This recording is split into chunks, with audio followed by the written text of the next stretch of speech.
A couple of weeks ago, a mass shooting event that took place at a Catholic church in Minnesota and which resulted in the deaths of two children and multiple injuries prompted President Trump to order all flags at federal facilities around the country to be flown at half-mast for 4 days. Tragic though it was, the event was accorded the usual spotlight status among gun control advocates who used it to advance their Second Amendment proposition. But what struck me the most was that the supposedly pro-Constitution Trump himself ordered the flags at half-mast, thereby according the event with a heightened political status. It gave me the uneasy feeling that another serious attempt at anti-gun legislation was likely just around the corner. Well, those fears were further enhanced on Wednesday in the immediate wake of the shooting death of conservative activist Charlie Kirk. While pundits and politicos continue to fight amongst themselves and argue that the assassination is yet further evidence of America's cultural decline, largely unsaid was how the poor deceased Charlie will likely be used as a political football in the days and weeks ahead to advance a sinister agenda aimed at eroding yet more of America's personal liberties. Seldom has a high-profile public figure, especially one intimately connected to the political sphere, been killed by gunfire that his death hasn't been used to advance a gun control initiative. Examples of such shootings or shooting deaths resulting in anti-Second Amendment legislative activity are quite abundant in U.S. history.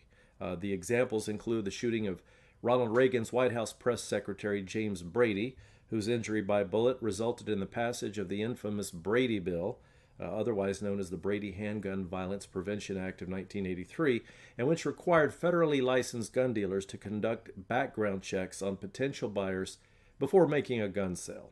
More recently, the October 2017 Las Vegas shooting at the Route 91 Harvest Music Festival ended with the deaths of 60 people and the wounding of at least 413 others. It also prompted then-President Trump's Justice Department to ban bump stocks, which are basically devices that can be attached to a semi-automatic firearm and essentially convert it to a gun that mimics a fully automatic rifle. So much then for Trump's presumed pro-Second Amendment sentiment.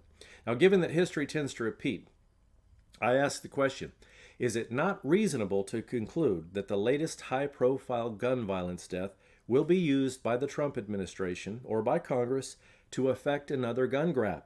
Indeed, a bipartisan spirit often permeates such emotion-infused post-assassination events, making it altogether likely that such an attempt will be made by Washington in the coming weeks. Gun sales tend to increase under Democrat presidencies and decrease under Republican ones due to the average American's belief that leftist regimes are more belligerent toward gun owners than a right-leaning administration. But what history actually records is that some of the most tyrannical laws and events more often happen under Republican administrations. And for that reason, and given the current political climate, if you've ever thought about owning a gun but haven't taken the effort to do so, now might be a good time to do it before it becomes even more difficult. Well, this is South Bay. Thanks for listening.